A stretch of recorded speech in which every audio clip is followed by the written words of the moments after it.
Так, ну что, друзья, у нас сегодня, я думаю, уже крайний день. Мы утеплили полностью короб. Там, где нагревается, как я вам объяснял, до отсечки. Выглядит это вот так вот. Все, вот у нас выведена задвижка. В дальнейшем будет ручка на нее накручена. Все, у нас еще останутся только поперечные, вот так же, как вот здесь вот, стоять профиля. Будем их параллельно делать с накручиванием ГВЛ. И вот у нас уже ГВЛ подготовлен. Это вот как раз здесь вот отверстие под у нас решетки. И все, вот здесь у нас за базальтом вставлен фольга 100 микрон. И потом уже установлен базальт. Все, и сейчас приступим к тому, что мы будем закручивать ГВЛ на весь короб. Поставим на ускоренную съемку, чтобы вам посмотреть, как мы этим занимаемся. Да, еще один момент. У нас писали в комментариях, что зачем вы используете такую фольгу и зачем вы ее отдельно ставите. Потому что есть базальт уже сфольгированный. Мы делаем это всегда только так. Вот смотрите, я взял кусок фольги. Фольга это 100 микрон. Она очень плотная сама по себе. Она не как там бумага какая-то, как скотч фольгированный. Просто есть базальт, где уже фольга наклеена, она очень тонкая. А это, я не знаю, как передаст ли камера, но она очень... Ну, это одна из самых... 100 микрон, это, можно сказать, самая толстая фольга, которая продается. Дальше уже, я не знаю, уже, наверное, лист металл пойдет. Вот. Так что мы используем ее, потому что она очень плотная, и она подходит именно для этих задач. Мы ее вставляем в профиль за базальтом, и уже потом базальтом прижимаем эту фольгу. А если использовать базальт уже с фольгой, есть специальный, который там для сауны написан, там фольга настолько тонкая, она как бумага. Она просто выгорает потом со временем, ничего от нее не останется, толку от нее мало. Так что мы советуем только так использовать. Если делать именно с базальтом, не из суперизола короб, а с базальтом, то обязательно использовать вот такую фольгу 80 или 100 микрон. Меньше 50 микрон мы уже не берем. Так что вот.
Ну что, друзья, всем большой печной привет.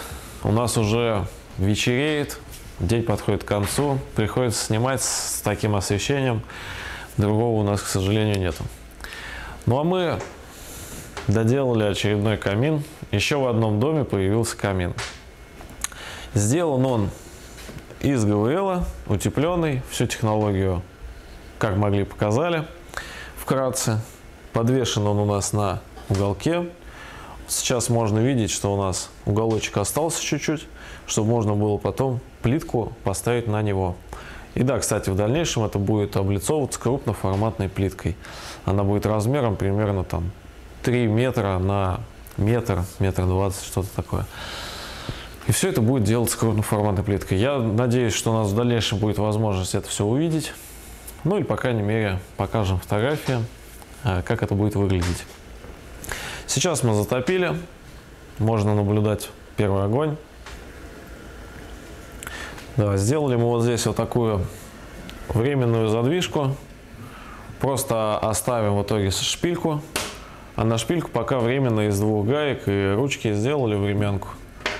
Потому что плитку, чтобы было удобнее сделать в дальнейшем, если мы ручку какую-то бы сделали, сейчас плитку не смогли бы поклеить. С шпилькой это будет все гораздо удобнее. Ну и все. Получился высокий, отличный камин. Трехстекольный.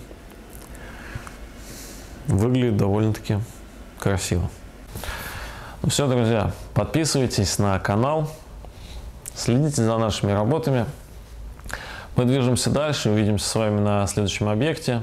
Ну или, может, над какими-то нашими экспериментами, которые будем снимать для вас. Не забывайте ставить лайки, писать комментарии, задавать вопросы, чтобы у нас было больше тем для съема видео для вас.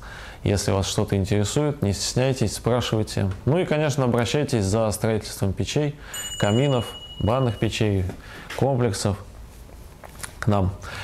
Все, всего доброго, до скорых встреч.